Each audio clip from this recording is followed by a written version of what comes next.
அன்பர்கள் எல்லோருக்கும் என்னுடைய வணக்கங்கள். இன்றைய காணொளியில் பெருமான் பாடிய ஒரு பாட்டோட விளக்கத்தை பார்க்கலாம்.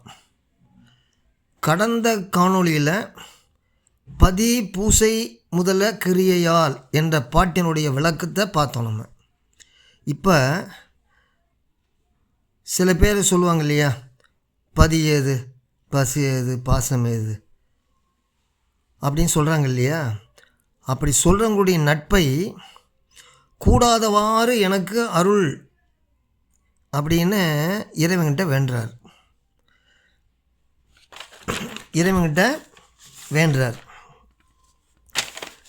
மனிதர்களில் 3 வகையாக அவங்க பிரிக்கிறாங்க. ஞானிகள்லாம்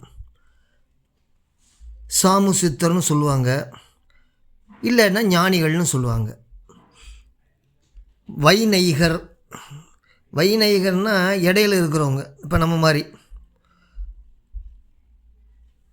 கதியை தேடுறவங்க. வைநைகர்னால் நம்ம மாதிரி இப்போ படித்து பாட்டை படித்து எப்படியா இறைவனுடைய திருவடி எப்படியா கிடைச்சிடாதா அப்படின்னு தேடுறோம் இல்லையா, அவங்க. 3வது வகை பார்த்திங்கன்னா பிராகிருதர் அப்படின்னு சொல்லுவாங்க.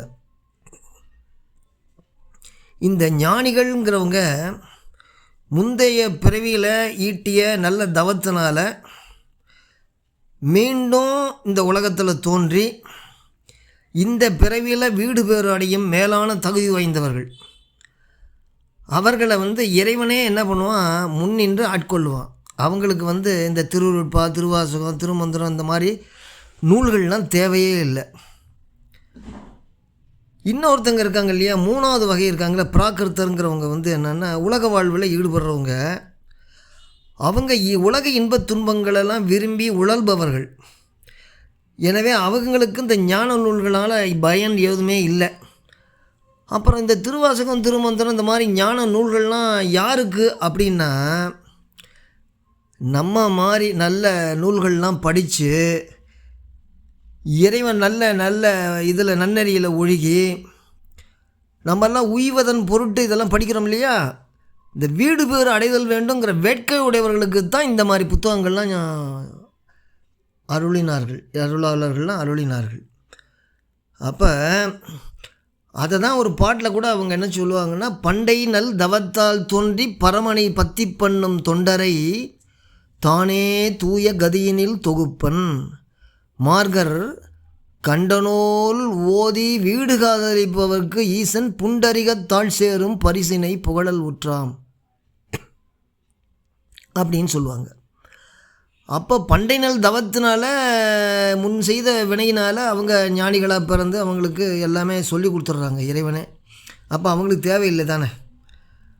அதே மாதிரி பார்த்திங்கன்னா 3வது வகைன்னு சொன்னேன்ல பிராகிருதர், அவங்க இதெல்லாம் அது இது அதெல்லாம் ஒன்றும் இல்லையா, ஜாலியாக இருந்துட்டு போயிட வேண்டியது தான் அப்படின்னு இருப்பாங்க இல்லையா. அவங்களுக்கு இந்த நூல் தேவையில்லை.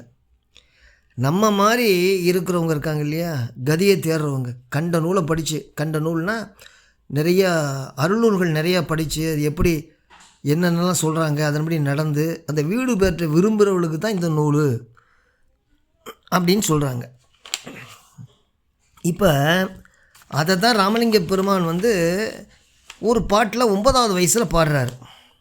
அந்த பாட்டை பாடுறேன், அப்புறம் பொருள் சொல்கிறேன். இது பொருள் ஈஸியாக விளங்கும், இருந்தாலும் பொருள் சொல்லலாம்.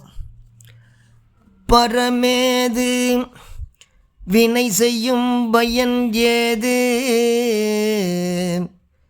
பதியேது பசுவேது பாசமேது, பத்தியேது அடைகின்ற முத்தியேது, அருளேது பாவ புண்ணியங்கள் ஏது, வரமேது தவமேது விரதமேது, ஒன்றுமிலை மனம் விரும்பும் உணவு உண்டு நல் வத்திரம் அணிந்து மடமாத தமை நாடி நறுமலர் சூடி விளையாடி மேல் கரம் மேவ விட்டு முலை தொட்டு வாழ்ந்து அவரோடு கலந்து மகிழ்கின்ற சுகமே கண்கண்ட சுகமிதே கைகண்ட பலன் எனும் கயவரை கூடாதருள் தரமேவு சென்னையில் கந்த கோட்டத்துள் வளர் தலமோங்கு கந்த வேலே தன்முகத் துய்யமணி உன்முகச் சைவமணி சண்முகத் தெய்வமணியே அப்படின்னு சொல்கிறார்.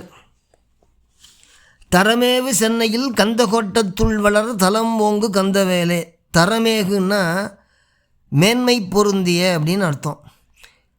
மேன்மை பொருந்திய சென்னையில், அதுவும் கந்த கோட்டத்தில் எழுந்து அருளி அருள்பாலிக்கின்ற கந்தவேலே தூய மணிகளுள் சைவமணியாம் சண்முக தெய்வமணியே. அப்புறம் மேட்ரு என்ன சொல்கிறாரு, பரம் அப்படிங்கிறது என்னது, வினைங்கிறது என்னது, வினையில் பயன் ஏது, பதி பசு பாசம் என்பன என்ன,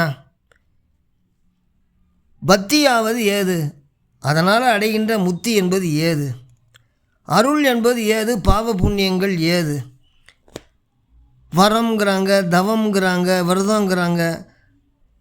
அப்படியெல்லாம் கூறணும் ஒன்றுமே இல்லை.